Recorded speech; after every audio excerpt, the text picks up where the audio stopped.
Assalamualaikum warahmatullahi wabarakatuh. Bagi rekan-rekan calon P3K yang sudah pun mengikuti seleksi P3K tahap 1, kita akan mengecek informasi berkenaan dengan pengumuman hasil CAT BKN yang sudah pun rekan-rekan lakukan, di mana nanti pengumuman tidak akan dilakukan secara serentak. Bagaimana proses penambahan afirmasi pada hasil CAT Bapak Ibu, dan apakah nanti ini akan melibatkan SKTT ataupun seleksi kompetensi tambahan. Untuk info lengkapnya ikuti video ini sampai selesai. Ya, kalau kita mengacu pada lini masa yang sudah diposting, pengumuman hasil kelulusan untuk CAT BKN Bapak Ibu nanti akan dimulai pada tanggal 24 Desember 2024 sampai dengan tanggal 31. Ini menunjukkan bahwa nanti pengumuman tentu tidak akan dilakukan secara serentak, atau bisa jadi di tanggal 24 ini belum akan dilakukan pengumuman. Kemudian di sini ada informasi berkaitan dengan pelaksanaan seleksi kompetensi tambahan atau SKTT yang akan dilakukan, seharusnya sudah dilakukan ya, di tanggal 10 sampai 21 Desember 2024. Nah, berkenaan dengan informasi ini kita akan mengacu pada dua informasi. Yang pertama berkenaan dengan informasi tentang seleksi tambahan ya untuk rekan-rekan P3K tahap 1. Menjawab informasi yang beredar sampai saat ini tidak ada aturan terkait pelaksanaan seleksi tambahan. Alhamdulillah ya, berarti tidak ada SKTT ya untuk formasi apapun, baik guru, nakes maupun tenaga teknis. Dengan kata lain, untuk P3K nilai yang digunakan ialah nilai hasil ya seleksi kompetensi dan mengacu pada ketentuan Kemenpan RB terkait formasi tersebut. Nah, ini rekan-rekan sudah bisa menghitung ya berapa nilai rekan-rekan kemarin dan bagaimana peluang lolos. Kecuali nanti akan ada informasi penambah afirmasi yang akan kita bacakan di sini nanti, yaitu jawaban berkaitan dengan soal afirmasi tambahan. Nanti kita akan baca setelah ini. Nah, itu nanti nilainya tentu akan muncul setelah pengumuman secara keseluruhan ya. Nah, kemudian menjawab ketentuan daftar tahap 2, ini juga disinggung bahwa seluruh ketentuan terkait dokumen telah kami sampaikan pada pengumuman, tidak ada perubahan yang signifikan dengan tahap 1. Silakan baca dan pahami kembali pengumuman sebagaimana dimaksud. Namun sebagaimana kita ketahui bahwa akan ada SPTJM ya bagi rekan-rekan untuk memastikan rekan-rekan ini memang benar-benar adalah pelamar memiliki masa kerja 2 tahun.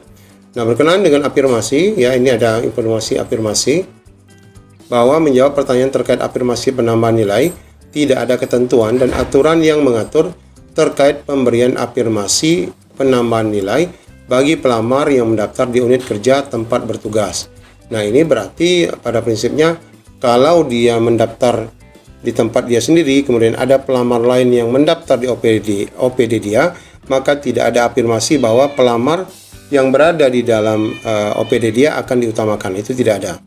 Jadi, ini penegasan ya bahwa afirmasi itu hanya yang telah diatur, yaitu sertifikat dan kondisi lain bagi formasi jabatan fungsional yang telah diatur pada Kemenpan RB 391 ini untuk formasi jabatan teknis ya, di mana beberapa formasi mensyaratkan sertifikat. Sementara itu, untuk masa kerja dan tempat tugas juga tidak ada afirmasi. Nah, jadi masa kerja Bapak Ibu, tempat tugas yang sebagaimana disebutkan tadi termasuk umur ya, itu tidak ada afirmasi ya. Ini sangat disayangkan sekali, banyak sekali yang menyayangkan itu. Untuk afirmasi ini sesuai regulasi di mana dokumen sertifikat tersebut harusnya sudah diunggah kemarin saat pendaftaran. Nah, bagi tenaga guru ini tidak diunggah ya. Ini hanya langsung terbaca di Dapodik. Kecuali bagi tenaga teknis dan nakes itu bisa diunggah yang disatukan dengan dokumen lainnya. Jadi tidak ada lagi unggah dokumen setelah ujian kemarin. Kemudian kami paham bahwa peserta sudah mencatat nilai masing-masing dan bahkan beberapa telah membuat rekapitulasi untuk menentukan kemenangan ya. Itu merupakan salah satu bentuk transparansi informasi di mana nilai ujian langsung bisa dipantau oleh masyarakat umum. Walaupun tidak dilarang, namun kami menyarankan agar peserta menunggu ya pengumuman resmi dan dari Pansel untuk hasil akhirnya, karena itu tadi akan ada penambahan afirmasi, tentu akan berubah nilainya. Jika kita percayakan proses ini sepenuhnya pada sistem, mudah-mudahan tidak ada kekeliruan data. Kami juga tidak bisa menjawab pertanyaan terkait siapa saja XTHK2 yang ikut ujian. Data di kami hanya peserta keseluruhan tanpa pembagian dan pemisahan kriteria pelamar, baik XTHK2 maupun database BKN. Nah, karena memang itu terdata langsung di sistem. Jadi sekali lagi ditunggu saja pengumuman resmi.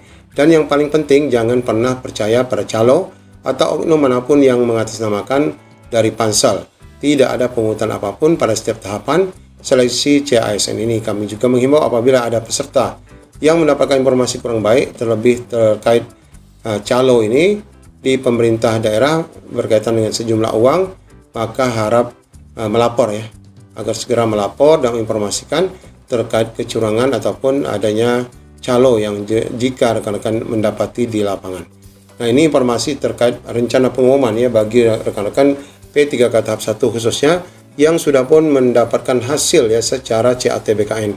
Nah, bagi rekan-rekan yang nanti memiliki sertifikat pendidik, sekali lagi itu nanti akan diakumulasi sebagaimana bobot yang sudah diberikan oleh Panselnas. Untuk Serdik guru itu adalah 100% ya nilai untuk kompetensi teknisnya. Sedangkan untuk nakes dan tenaga teknis itu sudah ditetapkan beberapa formasi dengan penambahan beberapa persen ya, ada yang 10%, ada yang 15% sesuai dengan keputusan PAN RB sebelumnya. Demikian rekan-rekan, kita pantau nanti pada tanggal 24, mudah-mudahan tidak ada pemunduran berkaitan dengan rencana pengumuman seleksi P3K sebagaimana yang sudah dijadwalkan pada lini masa sebelumnya. Semoga kalian semua dinyatakan lulus, mendapatkan formasi untuk P3K full time. Demikian, Assalamualaikum warahmatullahi wabarakatuh.